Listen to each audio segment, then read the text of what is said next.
Okay, hi guys, it's Mike. We're going to start our videos off with talking about cold weather and what to do around your house. First question a lot of people would have is when do I need to start worrying about cold weather? You know, what temperature, what kind of weather might create a problem? And I'll say this, it depends on the house. You know, I wish there was kind of a blanket answer, but it really does depend on the house. Down here in Texas where we live, a lot of these houses really aren't insulated very well for cold weather. They do pretty, they do okay in the heat, but cold weather they're just not ready for. There's a lot of pipes in the walls with very little insulation. One of the standard things is they install tankless water heaters on the outside of the house so they're exposed to the weather. Just some things that, like, the Texas building code right now just really doesn't prepare these homes very well for cold weather. So you may have one that's built particularly high quality. Others, may look like an amazing home and be a very expensive home, but really not be ready for weather at all. So it kind of depends on the house. But generally speaking, obviously above freezing, no problems, right? I mean, other than it's going to get cold inside. But once you get below freezing, typically in the 20s and above, no big deal. Most homes don't have a problem as long as you keep power. And of course, the power grid's its own issue, right?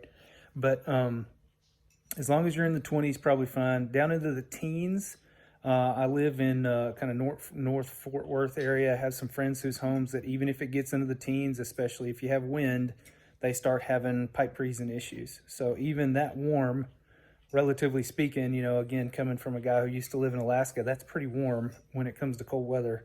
And some people already have issues. So, if you're in the teens or below, you need to start thinking about some basic weatherproofing, some basic cold weather types things that you'd want to do. Things like if you have a pool, keeping your pool running, have a little heat going into your pool. If you know it's going to be a long period of time that it's going to be that cold, you may go ahead and drain down your filtration system in the pool. Inside the house, if it's going to be cold for a few days, you may want to start dripping some water out of your faucets. Doesn't have to pour much, but just a little bit, enough to keep that water moving. You may want to do some other things like put the covers on your faucets on the exterior hose bibs. That'll keep a little bit of heat in there, and it'll keep them from freezing quite as fast. All those types of things are good to do if it's going to be cold. Obviously, the colder it's going to be for longer and the more wind, that's where you get a lot of issues. And now, as we've seen from this storm, if you have rolling blackouts or long periods of time without power, that creates a whole nother issue that, of course, people all over Texas are having trouble with. So we'll go into some more extreme and specific things. We'll talk about the water system. We'll talk about the heating system. We'll talk about, some things like that in other videos. So, but from this one, I guess what I'd want you to take away is, if it's going to be in the teens for any length of time, 12 to 24 hours, you need to start thinking about doing some things to protect your home. Okay, we'll talk more later. Thanks.